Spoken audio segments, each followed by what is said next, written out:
channel. So for this video, isang platform ito na share ko po sa inyo na kung saan po is nagpapautang po siya dito for up to 120,000. And then, meron siyang loan repayment period for up to 365 days. And direct to GCash once na ma-approve ka dito. Kung interested ka na malaman ng platform na ito, panoorin mo ang video na ito hanggang dulo para magkaroon ka ng idea kung magkano nga ba yung possible amount na maaaring i-approve sa'yo as a first-timer borrower. And then, makita mo rin kung ano-ano nga ba yung mga deductions niya dito doon sa loan approval na ibibigay nila sa'yo. Kaya naman kung bago ka pa lang po dito sa aking YouTube channel, please consider to subscribe na muna and click mo na rin po ang bell button dyan para naman lagi kang notified sa mga utangan moment na ginagawa ko dito sa aking YouTube channel.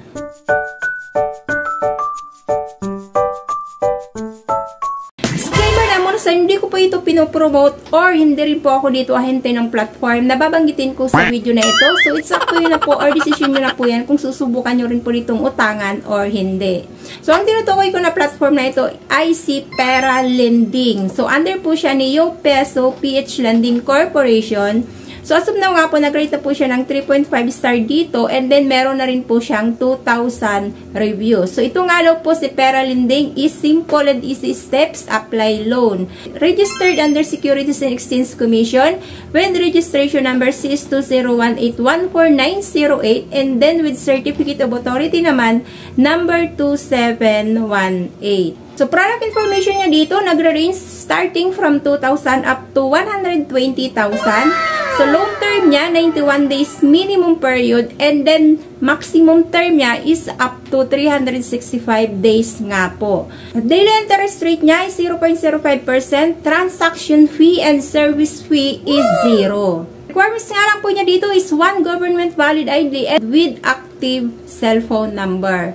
So, para makapag-start, mag-apply dito kay Pera Lending, kailangan natin itong install sa atin pong mga cellphone. After nyo po ma-install, kailangan nyo ditong mag-register kung ikaw ay first-timer borrower dito using your cellphone number. So, dito pinapaalala natin kaagad na kailangan isang cellphone number lamang ang gagamitin nyo once na nag-a-apply po kayo online para na mumonitor nyo kung sino-sino nga ba or kung ano-ano nga bang mga platform ang napagkakautangan natin. So, after po nyan, magnila pong privacy and policy with the terms and conditions. So, bago po dito mag-proceed sa mga lalabs ko, so, kailangan nyo na munang basahin ang kanila pong terms and conditions, including po yung privacy policy para po nagkakaroon na po kaagad kayo ng idea bago man po kayo dito mag-proceed sa application nila.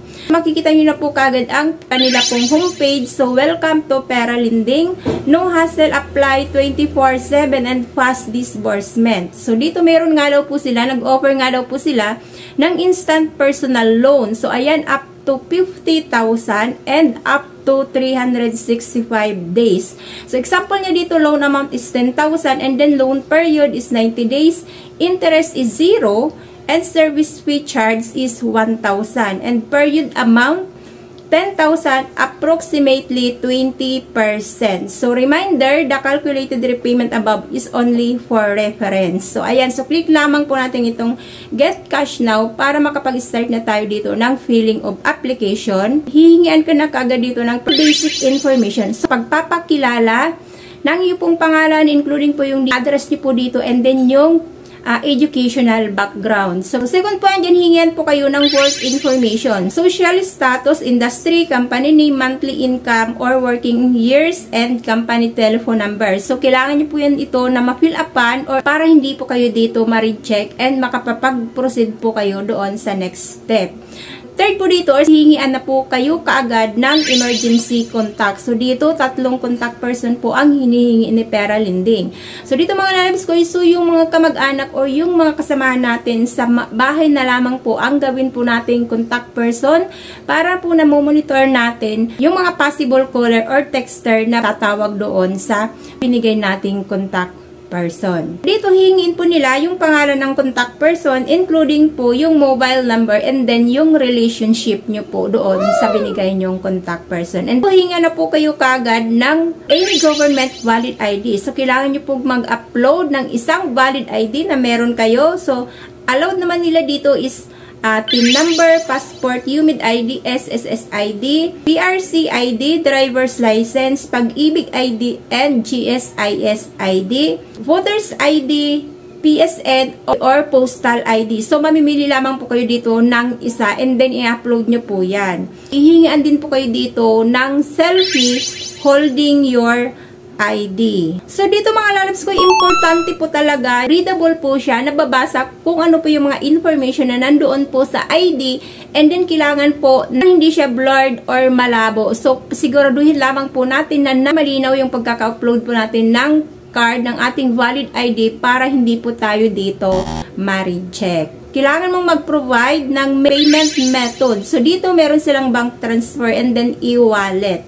So, bank transfer, any bank account po yan na meron kayo, kailangan nyo ng account number doon, and din yung account name, ilalagay nyo po yan dyan. Or else, pwede naman po yung e-wallet, like GCash, Paymaya, Coins, PH, and GrabPay. So, mamimili lamang po kayo, and then lagay nyo lamang po yan dyan, ang inyo pong GCash account and yung account name. Meron na agad-agad ng approval na 2,000. And then, nakalagay niya dito, you will repay in 2 installments. So, please confirm the first repayment period. So, dito nakalagay niya is loan term for your first repayment is for 7 days only. Service fee niya nga po is 840. Withdrawal service fee is 50 pesos. Disbursement amount is 1,110. And then, dito yung first repayment mo is 1,999.80 pesos, and then yung secondary payment is on August 23, 2024. Umabot naman ng 120 days yung loan term na binigay sa akin, which is na yung babayaran ko na lang is 0.20 centavos. Oh my God, meron pa silang pagano na centavos na lang kailangan pang ibalik before ng 120 days na. Malinaw na binahagi naman ni Pera Linding na after 7 days daw ay kailangan ko ditong ibalik yung 1,999.80. Ang marireceive ko lamang po dito is 1,110.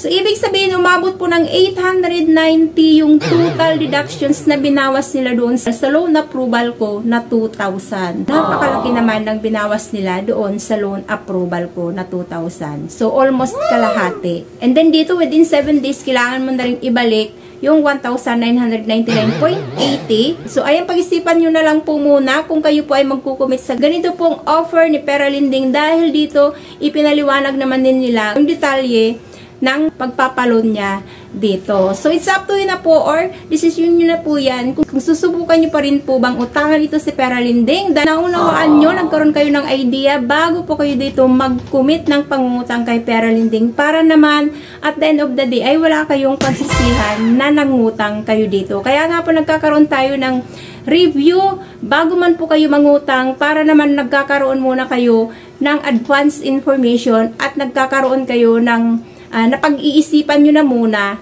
bago po kayo dito mag-go ng pangungutang. So, ayun na po muna mga lalabs sa yung review natin dito kay Pera Linding. Thank you for tuning in. Marami pong salamat. God bless. Bye-bye.